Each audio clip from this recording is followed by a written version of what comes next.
ជំរាបសួរលោកគ្រូអ្នកគ្រូទាំងអស់គ្នាបាទថ្ងៃនេះគឺខ្ញុំចង់មកបង្ហាញពីសកម្មភាពទាំងមូលនៃការសិក្ខាសាលារយៈពេលមួយថ្ងៃពេញទាក់ទងទៅនឹងសុខភាពបន្តពូជនិងសុខភាពផ្លូវភេទដែលមេរៀនទី1របស់យើងទាក់ទងទៅនឹងសិទ្ធិផ្លូវភេទនិងសិទ្ធិបន្តពូជបាទនេះជាសកម្មភាពគោលដែលខ្ញុំអឺជាមុនដំបូងហ្នឹងគឺធ្វើដំណើរទៅយកមិត្តរួមការងារបាទជាពុនប្រុសបាទឯកឧត្តមសឹមសខិតបាទបន្ទាប់មកគឺយើងគឺធ្វើដំណើរទៅជាមួយគ្នារួចហើយក៏រៀបចំប្លង់តុចាំទទួលលោកគ្រូទេសក៏ដូចជាសិក្ខាកាមដែលចូលរួមលោកគ្រូដែលអញ្ជើញមកពីសាលាផ្សេងមកចូលរួមវគ្គសិក្ខាសាលាដូចគ្នាដែរបាទលោកគ្រូការសិក្សាអំពីមេរៀននេះពិតជាមានសារៈសំខាន់មែនទែនដែលមនុស្សម្នាក់មិនអាចគេចផុតអំពីសុខភាពបន្តពូជក៏ដូចជាសុខភាពផ្លូវភេទបានទេបាទបើសិនជាយើងមិនចេះការពារនៅសុខភាពបន្តពូជរបស់យើងក៏ដូចជាសុខភាពផ្លូវភេទលោកអ្នកគ្រូនឹងមានបញ្ហាជាច្រើនដែលចូលក្នុងជីវិតតើតើនៅមេរៀននេះបាទវាមានសារៈសំខាន់ច្រើនមែនទែនហើយនេះគឺជាសកម្មភាពដែលលោកអ្នកគ្រូពេលទៅដល់ហ្នឹងគឺធ្វើការចុះវត្តមានបណ្ដាដើម្បីសម្រួលដល់ការដែលលោកគ្រូអញ្ជើញមកដល់ចុះវត្តមាននឹងជាវាងការរំខានពេលដែលលោកគ្រូទេបង្ហាញមេរៀនបាទអញ្ចឹងខ្ញុំសូមឲ្យលោកគ្រូមើលសកម្មភាពបណ្ដាហើយឲ្យលោកគ្រូនឹងគឺយល់អំពីខ្លឹមសារនៃខ្ញុំបានសិក្ខាសាលារយៈពេលមួយថ្ងៃពេញបាទគោលបំណងបាទគឺប្រាប់និយមន័យពីសិទ្ធិផ្លូវភេទនិងសិទ្ធិបន្តពូជរៀបរាប់វិធីទប់ស្កាត់ការរើសអើងផ្លូវភេទសិទ្ធិបន្តពូជនិងស្វែងរកអន្តរាគមន៍ពេលជប់ការរំលោភបំពាន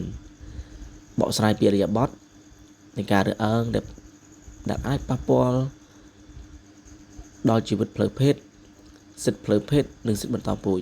បកស្រាយពីអរិយាប័ត្រនិងវិធីទប់ស្កាត់ការរើសអើងផ្លូវភេទបណ្ដុះស្មារតីទទួលខុសត្រូវក្នុងការគោរពសិទ្ធិផ្លូវភេទនិងសិទ្ធិបន្តពូជនិងចេះជួយគ្នានៅពេលជួបការលំបាកនៃការរើសអើងផ្លូវភេទឬមានការរំលោភបំពានបាទលោកគ្រូនេះជាគោលបំណងលោកគ្រូឥឡូវឃើញថាងាកមកមើលរូបភាពរបស់យើងវិញក៏ឃើញថាឥឡូវនេះគឺដល់សកម្មភាពពិភាក្សាក្រុមនេះពេលព្រឹកហើយនេះគឺចាំសកម្មភាពលោកគ្រូកែវណាហើយបាទគាត់ថាគាត់នៅលាវតាមពិតនឹងកូន5ហើយតា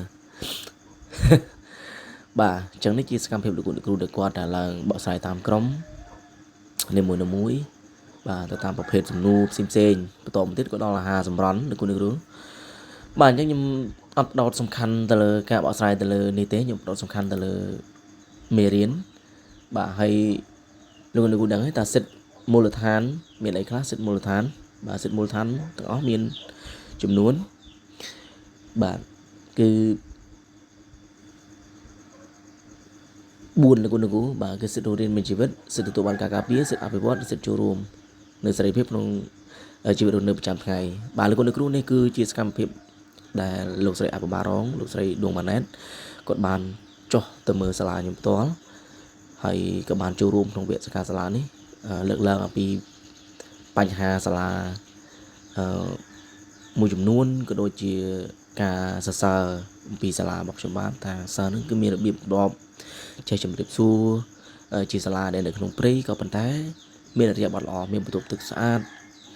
បាទសិស្សមានរបៀបរៀបរយអរគុណលោកគ្រូចូលទៅសកម្មភាពពេលថ្ងៃត្រង់អញ្ចឹងពេលសកម្មភាពពេលថ្ងៃត្រង់គឺចូលភ្លាមយើងមានលោកគ្រូបានលោកគ្រូទេបាននាំសិក្ខាកាមទាំងអស់ហ្នឹងគឺលេងល្បែងរាំបាទរាំកំសាន្តអញ្ចឹងទៅណាប៉ុន្តែខ្ញុំបានថតទេឥឡូវឃើញថាចូលដល់សកម្មភាពក្រុមដែលទៅនឹងខ្ញុំផុសវីដេអូខ្លីៗទៅនឹងតើយើងធ្វើយ៉ាងម៉េចដើម្បីការពារកុំឲ្យឆ្លងមេរោគអេដស៍និងការប្រើប្រាស់ស្រោមអនាម័យឲ្យបានត្រឹមត្រូវបាទកន្លែងនេះរៀងនេះដែរបាទយើងដេញបដលគ្នាមកទៅហឹងហើយលោកគ្រូបាទដោយសារគាត់សប្បាយចិត្តក្នុងការរៀនមេរៀននេះបាទជាបន្តលោកគ្រូឃើញថាបន្ទាប់ពីចប់សកម្មភាពក្រុមហើយឃើញថាយើងចាប់ផ្ដើមបើកថវិកាបដាហើយបាទគេថាក្នុងម្នាក់ក្នុងប្រអប់នោះមិននឹងបានប្រមាណទេបាទសប្បាយចិត្តមែនទែនប៉ុន្តែជាទឹកចិត្តជាប្រមាណក៏សប្បាយចិត្តដែរសូមអរគុណលោកគ្រូសូម ទស្សនាវីដេអូក្រោយអរគុណ